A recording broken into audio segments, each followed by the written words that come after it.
Dwayne Kimball was surprised to hear how many teachers in Tampa Bay were dipping into their own pockets to make sure that their students had all the supplies that they need. He was even more upset to find out that teachers were really going without too.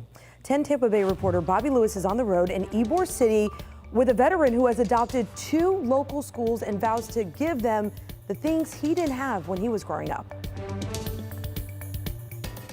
You're trained to run towards danger, not run away from it. True heroes rarely brag, and Dwayne Kimball is a true hero. When I saw the smoke and their mom informed me that they were still inside, I just reacted. It wasn't easy getting the Army veteran to share the story of how he saved 2 children from a fire in Germany in 1991. And my grandmother came in my room early one Saturday morning. She was like, "Hey, they're running, they're running."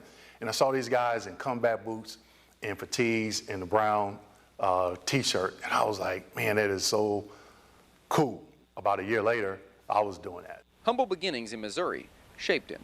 The Army reinforced his others-focused upbringing. And I thought that, hey, I want to serve my country, and how can I do it? 3 years ago, Dwayne started KMD 89, a consulting company to help service members navigate the VA claims process. We can all share from each other and educate one another. He's taken to YouTube to raise donations for community outreach, which allowed him the chance to adopt 2 local schools. In August of this year, a middle school in Sefton, Florida, Jennings Middle School, and a high school in St. Petersburg, Gibbs High School.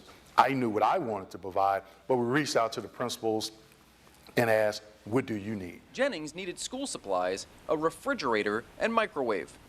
Kimball made it happen. Teachers were coming out of pocket for certain school supplies. From saving kids abroad to serving kids in his new home, this veteran has a heart for those in need. Because one thing you learn in the military is you leave no soldier behind. In our community, I don't want to leave any other family behind. I don't want to leave any other student behind.